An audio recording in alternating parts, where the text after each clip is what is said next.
Bookies New and Used Books is a supporter of WXAV 88.3 FM and WXAV.com. Located at 10324 Southwestern Avenue in Chicago, Bookies offers a selection of new and used books with orders available for books not currently in stock. For more information, visit their website at bookiesbookstores.com.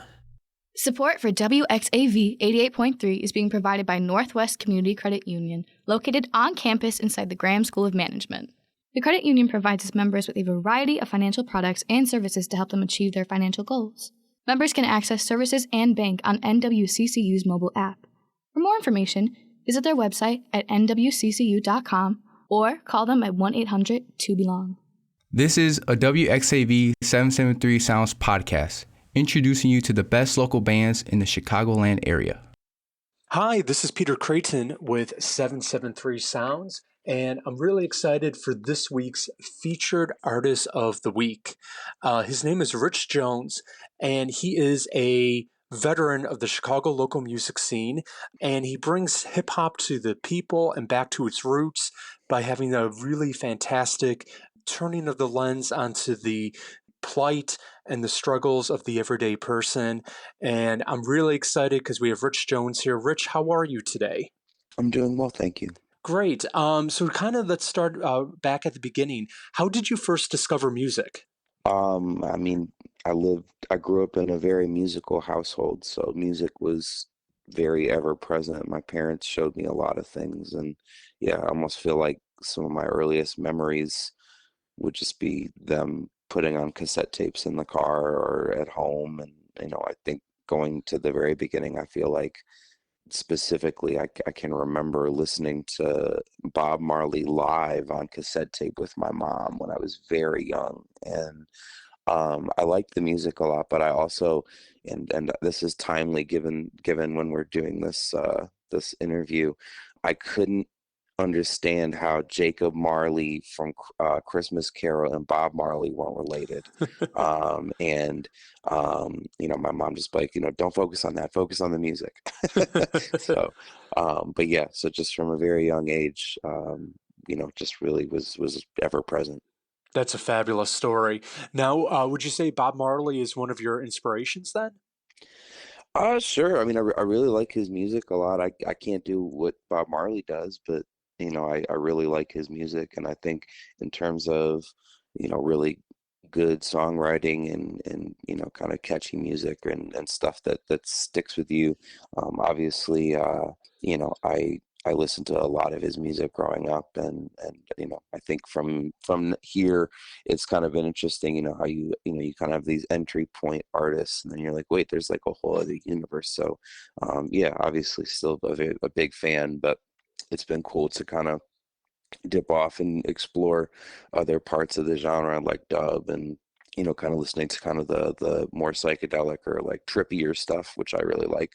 Nice. So who then are some of your inspirations? Like if you're going to throw a record on or a cassette on, who are you going to be listening to?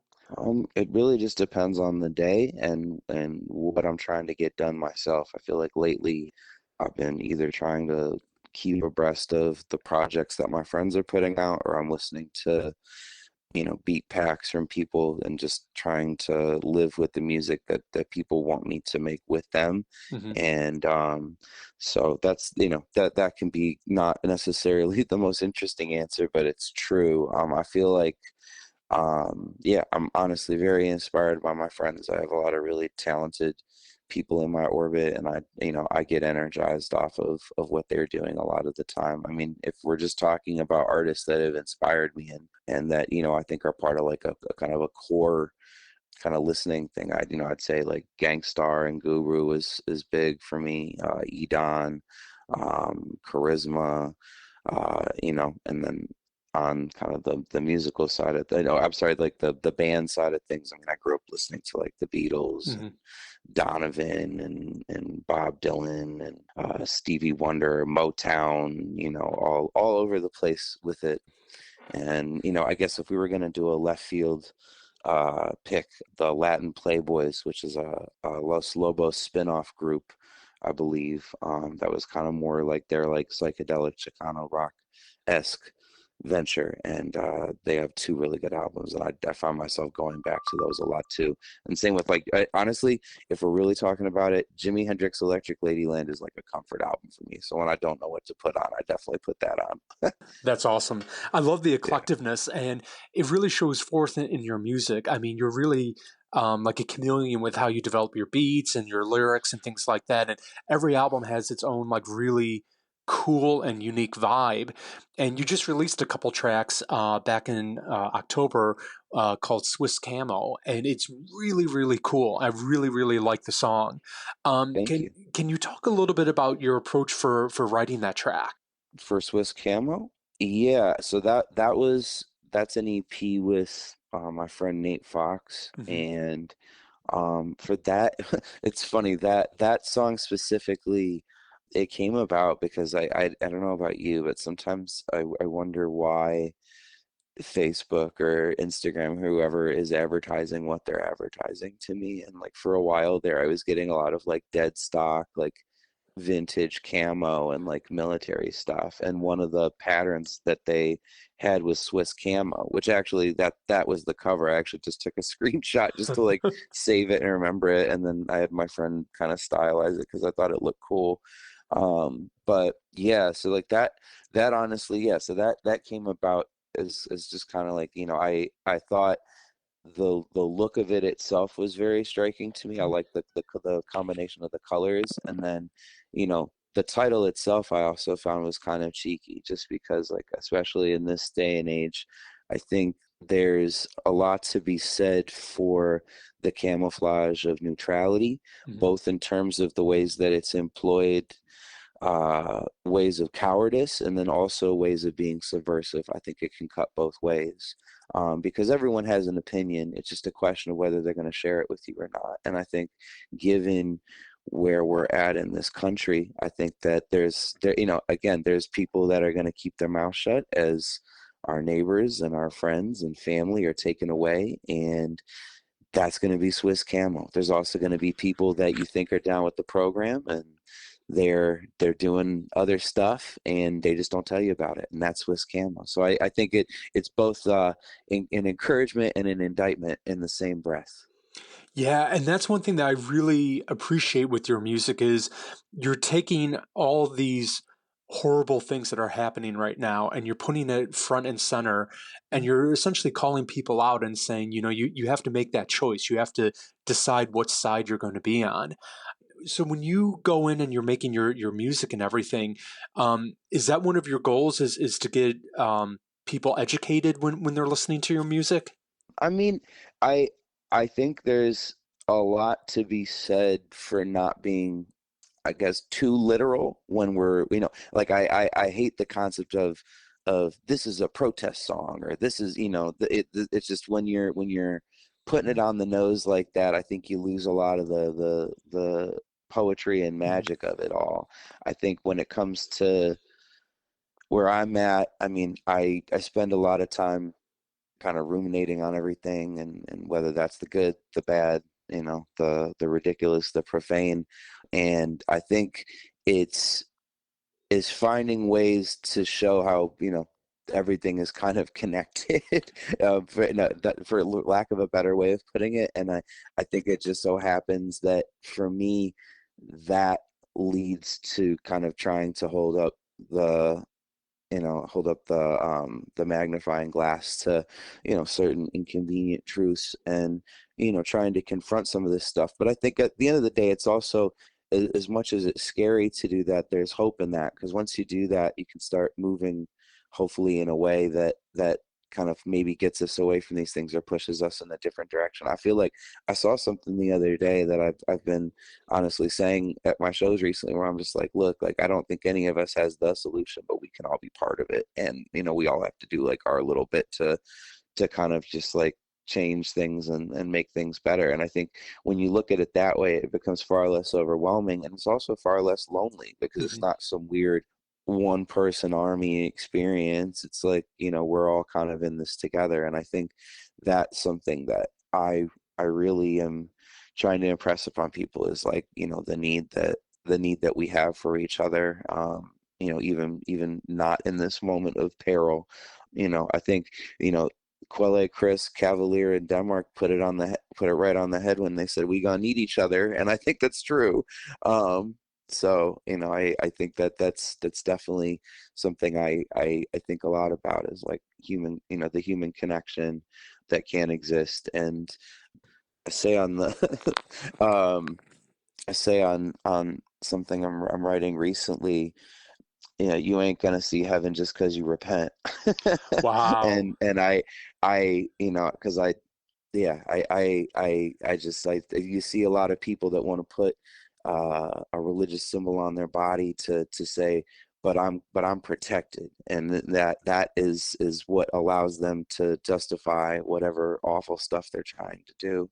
And it's because I'm a believer, and I just think that's ridiculous. Yeah. I think that's really profane, and really gets away from kind of the whole point of it all. The weaponization of religion as something that should be a source of good, or can be a source of good, I should say, especially here. It's alarming, and you have a lot of people that are going to go to bed sleeping, quite sound, because they're a believer, and that, and looking the other way as we see what is, what we're in the early innings on right now. Yeah, no, that's really powerful. Now, you have two great shows coming up next week, one on the 17th and one on the 18th. Both are at Schubas, which is at 3159 North Southport up in Lakeview. The 17th, you're with Bruiser Wolf, and then there's an album release party on the 18th. It's you and Tomorrow Kings, and then Def C and the Opus. Well, For anyone who has never seen you live or any of the other acts, what can they expect from these shows? so real quick. So the show on the 18th, those I'm just hyping it up because it's the next night. I'm actually not performing at it. Oh, okay. But I couldn't resist, the carnival barker in me couldn't resist promoting this as a double header, just because, like, this pretty epic that we have my show with Bruiser Wolf, which I think is awesome, especially like as I'm pushing to see more activity and relations in the region between, the different cities. I feel like folks don't leave their areas to go to other places as frequently as they should, and that's one thing I've been pushing pretty hard. Like, guys, like, we're not that far from each other. We need to be seeing each other more frequently. And so to see that was able to happen with me and Bruiser, like, that's just so exciting. He's just so amazing. I'm such a fan. And then, the next night, then having my big brothers and Tomorrow Kings, and then my brother Def C, and then the Opus, who are incredible. I mean, it's, if anything, I almost feel like, that's the victory lap for me, as I just get to enjoy myself the next night. So come meet me both nights. Definitely pull up both nights. But the second night, I'm just going to be worshiping at the altar of hip hop and enjoying myself, and enjoying what my friends have made. Tomorrow Kings, we all got our start at this place called the Lyricist Loft at Clinton and Lake, above the where St. Louis Assembly and Money Gun is on Lake Street. And it was just this loft space that bi-weekly was having these open mics. And it really, I consider myself immensely lucky that my first foray into music when I was 18, and my first experiences were with such amazing people. It's awesome to have people that can both mentor you as a person and as an artist. And to be fair, I was not good. I was not good. So the fact that they were able to show me such patience and grace, and to just, stick with me and push me, I'm immensely grateful and forever grateful for that, especially just because, there's, the lesson I got from that is, like, sometimes maybe somebody doesn't have all the tools then, but if they have the desire and the ethic, you just don't know where things can go. And I think I'm a great example of that. I think about how nervous I used to get, just even thinking about rapping, but it was this thing I wanted to do. And now it's like breathing. Hmm. And that, I couldn't be more grateful that I did that, and if anything, like I feel great about myself, because if the goal was to get really good at that thing, well, I did that at least. Maybe the money part hasn't happened in the same way, but whatever. Like, I feel like it's not just the 10,000 hours, the 20,000 hours, the 30,000 hours, it just keeps going. And so to be able to say that is also in great part because of the people that help push me, between Tomorrow Kings and my brother Montana Max, and coming up with Def C and everything. It's just it's exciting to see everyone's still active and making like critical work, and I think in a lot of respects getting their flowers. That's not something that's inherently typical for artists from here, or just artists in general. There's so many of us now that are throwing things out into the wind and just hoping something connects. And so it's hard to say what will or won't do, but I'm just so immensely grateful that all of us can be thriving together in this moment. That's wonderful. And again, both shows are happening at Schubas up in Lakeview. Yes, sir. Schubas is at 3159 North Southport. Doors are at 7:30. Show starts at 8, and they're both 18 and over shows. So for more information, go to lh-st.com. Rich, final question for you. How would you rate the current local hip-hop scene here in Chicago? That's a really great question. I'll put it to you like this. When I was coming up 20 years ago, the big thing was Chicago was called Haterville. And it's because no one was working with each other really. And, it was kind of also around that time where people were trying to change that narrative. And a big part of that was the Mole Men putting together a multi-label jam at the Metro called Chicago Rocks. And, at one point, I think it was even multiple nights, and they had one night at the Abbey, one night at the Metro, et cetera. The gist is they really were making a point to, I think try to push that the other way. And also it was drawing from a lot of different styles as well. So you'd have gangster rappers next to conscious rappers, next to backpackers, next to whatever, just insert whatever sub lane you can think of. They were trying to do that, and I think that was really important and really special. And I think there was, starting around the time of Chance too, with all the extra attention coming to Chicago, and all these feelings of just like extreme possibility, I think that was a really beautiful moment.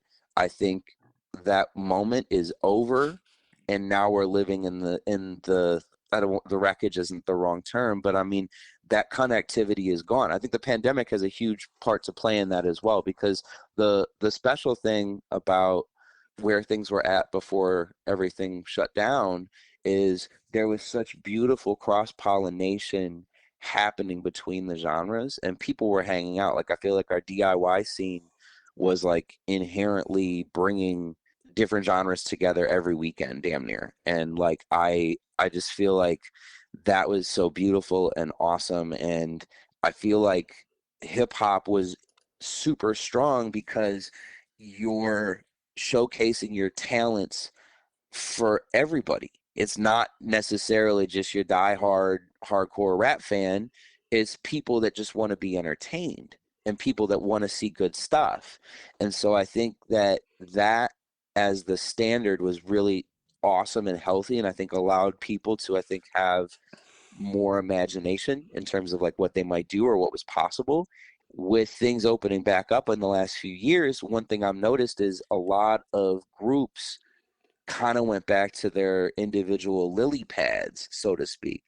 And I just feel like that things didn't come back together as they were. How could they? You know what I mean? Yeah, Like people yeah. have died, people have moved, venues have closed. There's all manner of reasons why things would have died out anyway, even without a pandemic. So like I would say right now we're in process. I have a lot of faith in our ability to do really special things. I think there's some artists that are carrying the mantle really well, and I think are going to do incredible stuff. We're not working together. We're not connected in the ways that we should be. And, I think, again, to make that change, you got to call it out. And if this is me doing that, it's done with love, because I just want to see, everyone happy, and I want to see everyone succeed as much as they're meant to or can. And I think a big part of that, in terms of not necessarily having this like closed off kind of negative competitive energy in the mix, is getting people out and getting people to other cities and moving around. And all of a sudden, it's maybe not as important to be the most important artist here, because you're doing stuff all over the place. I feel like that's been a big part of my model, is like I'm obviously concerned about where I stand in Chicago to some extent, but like when it's all said and done at this point, like I'm a national artist to a degree, and that allows me to not feel the same pressures or angst that one might feel when your whole world is just one place. And so, I'm encouraging people to get out and see some new things, go to some new places, make some new friends. And, the biggest thing, as on my end, both as a performer and promoter, because, we Show You Suck from Air Credits and we just rebooted our showcase series, Dream Blunt Rotation, which, like, if we're doing it right, every single time is going to feature artists from out of state, and I mean, who knows, Oh, maybe someday nice. out of the country. But like the whole point is we're doing our part to kind of jog that back again. And like, again, from the multi-genre standpoint, I go to all sorts of shows. So if I'm gonna find a way to like create a captive like situation where everyone's just gonna have to be in a room together and enjoy being awesome, then so be it. That sounds fun. Yeah, no, So absolutely. yeah, so I sorry to take a what should be a simple answer and draw it out, but yeah, I really think we're in process. I think that once we start locking in, or at least I think start getting out of our comfort zones more frequently and supporting each other, I think things could go a long way. But Mhm. I also think, to my earlier point of why things, I think we're moving a certain way and more fun. I think it's how are we finding or cultivating rooms where the standard is just being good, Yeah. and kind of regardless of what you do. Like one thing I don't necessarily have to like what an artist is doing on stage to appreciate what they're doing, especially if they can commit. If they can commit and go hard, and like it's very obvious that they care about what they're doing, I'll give it to them, because Mhm. there's just so obvious passion there. And it does, hard could also be, they could be a very gentle presence, and just the fact that they're able to get lost in that world with themselves and present that way,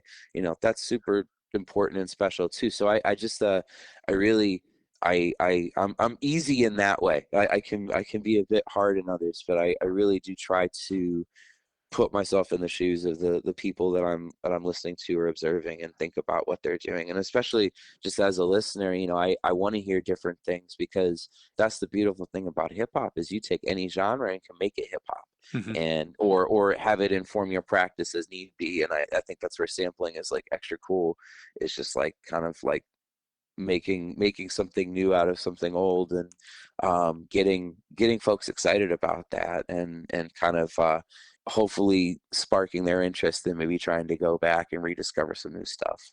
Yeah, no, absolutely. And I really appreciate just the whole focus on like building up that community and everything, and giving people the space to be their authentic self, and working together, because ultimately at the end of the day, we're all in this together, and we all want to Exactly. appreciate the music and the art, and not everything's going to speak to us the way it may speak to someone else. So learning how to appreciate that. No, I really appreciate that response. Thank you. Rich, if people want to follow you on social media, where can they go and check you out? You can find me at Rich Jones underscore music, which is my Instagram. And then for now, I'm on X, I guess, until they turn out the lights, or on Twitter. So Jones So Ruthless. And then, yeah, if you just look up Rich Jones music, I should pop up real nice. But more importantly, look for me out in the world, man. The internet ain't everything. And I think likes don't pay the bills. So let's get in person and let's get to know each other. I'd rather that than you just being a armchair fan. No, I appreciate that. Rich Jones, thank you so much for spending some time for us here, with us here on 773 Sounds. Thank you so much for having me. Thank you for listening to this WXAV 773 Sounds podcast. For more information on 773 Sounds, please visit our website, wxav.com.